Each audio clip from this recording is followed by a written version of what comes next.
Gold, trusted gold buyers. మీరు తాకట్టు పెట్టిన బంగారాన్ని విడిపించి ఈ రోజు ఉన్న మార్కెట్ ధరకు కొనబడను.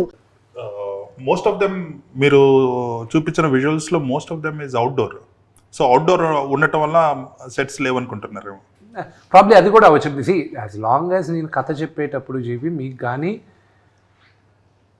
వెనకానేముంది వీడు సెట్ వేసాడా లేదా బ్లూ మ్యాట్లో తీసాడా అనేది కానీ నేను ఆ ఐడియా మీకు ఇవ్వకపోతే డైరెక్షన్గా డైరెక్టర్ గొప్ప పని చేసినట్టు, కెమెరామెన్ గొప్ప పని చేసినట్టు, and the production designer did a great job. That is what I think. And I hope మీరు రేపు సినిమా చూసేటప్పుడు కూడా ఆ గూడాలు అవి ఇవి ఉన్నప్పటికీను అది ఎక్కువ ప్రామినెన్స్ మేము ఇవ్వాల. We when majorly on the story and that you will see ఒకటి which I'm very very confident. మీరు సినిమా చూసేటప్పుడు I was very confident about the music. 4 పాటలు రిలీజ్ చేసాం. 4 పాటలు we have got huge response. Shiva Shiva Shankara, దాని తర్వాత లవ్ సాంగ్, దాని తర్వాత నాన్నగారిది ఇంట్రడక్షన్ సాంగ్, దాని తర్వాత మన శ్రీకాళహస్తి స్థల పురాణం. సో నాకున్న బిగ్గెస్ట్ పారామీటర్ ఏమైపోయిందంటే భక్త కన్నప్ప అంత పెద్ద మ్యూజికల్ హిట్ కదా, ఈ సినిమా అంత పెద్ద హిట్ అవుతుందా మ్యూజికల్గా అన్న క్వశ్చన్ వచ్చినప్పుడు Stephen Devassy is a music director. చాలామందికి తెలియదు ఏంటంటే స్టీఫెన్ దేవసి శంకర్ మహాదేవన్ గారిది ఒక వెరీ ఫేమస్ గణేష్ స్తోత్రం ఉంది, గణాదక్షాయ గణాదీక్షాయ. అది బ్రెత్లెస్ కాదు, ఇది గణేష్ స్తోత్రం. దాని పేరు ఆల్బమ్ పేరు sacred chance. Sacred chance produce చేసింది వచ్చి తడా దగ్గర కల్కి భగవాన్ వాళ్ళు ఉన్నారు. సో కల్కి ఫౌండేషన్ దాన్ని జస్ట్ ట్రేస్ చేశాను వాళ్ళు. ఏమంటే మీకు ఎవరు మ్యూజిక్ డైరెక్టర్ అని ఒకరు లేరండి, కానీ మ్యూజిక్ అరేంజ్ చేసి అందరిని దగ్గర చేసి అంతా చేసి ప్రొడ్యూస్ చేసింది ఒక ఆయన. ఎవరు? స్టీఫెన్ దేవసి. సో 2017లో స్టీఫెన్ దేవసి దగ్గరికి రీచ్ అయ్యారు. రామోజీ ఫిల్మ్ సిటీకి పిలిపించారు, షూటింగ్ జరుగుతుండే. మీరు చేయాలి, నాకు దేవుడు పాటలు చేయాలి. నేను చేస్తానే ఎప్పుడు షూటింగ్ అన్నాను, నాకు తెలీదు.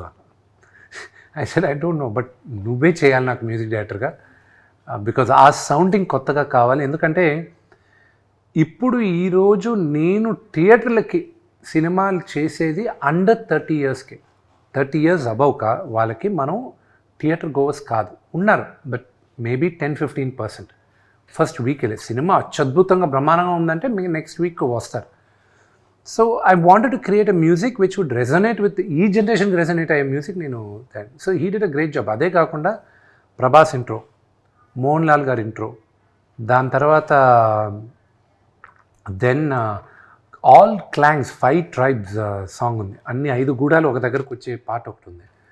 ఆ పాట అంటే ఒక్కొక్కరికి 1 minute ఇంట్రడక్షన్ ఉంది ఒక్కొక్క గూడానికి. అది దాని తర్వాత ఒక్క సాంగ్ మాత్రం నేను మణిశర్మ గారి దగ్గర కొన్నాను. ఆయన దగ్గర కొన్నాను. ఐ జస్ట్ బాట్, డబ్బులు ఇచ్చి. ఒక సాంగ్ చాలా బాగా చేస్తున్నాడు ఆయన దగ్గర ఒక పాట. ఇప్పుడు ఎవరో చెప్తే వెళ్ళి అడిగాను, మీ దగ్గర ఇలా మంచి పాట ఉంది కదా. ఓకే విందు, బాగా నచ్చితే తీసుకో అన్నాడు. సో ఈ వాజ్ గ్రేషియస్. సో ఆయన దగ్గర తీసుకున్నాను. కానీ అంటే నాకు ఒకటి అనిపిస్తుంది, ఇన్ పర్సనల్ ఒపీనియన్ కావచ్చు, ఇదే ప్రాజెక్టు ఇదే విధంగా ఇప్పుడు మీరు ఏదైతే చేస్తున్నారో అదే కావచ్చు, ఇదే టెక్నీషియన్స్ కావచ్చు, ఇదే విధంగా వేరే వాళ్ళు తీసుంటే ఇంకా ఎక్కువ బడ్జెట్ ఉంటుందేమో అంటే ఏమంటారు మీరు? Could be, maybe, but I'm not questioning about the hero. No I understand. I tell you, మీరు అనేదానికి గుర్తుంది. See, everybody has a limited buzz. Okay, it depends on the market. Okay, నేను ఒక్కడనే కానీ ఈ ప్రాజెక్ట్ భుజాలపైన వేసుకొని నేను కానీ ముందుకు వెళ్ళున్నానంటే it would have created only probably a certain buzz. Even Telugu స్టేట్స్లో కూడా ఓకే అనేది వచ్చేది. బట్ నాకు అలా కాదు. I wanted the story to be very large.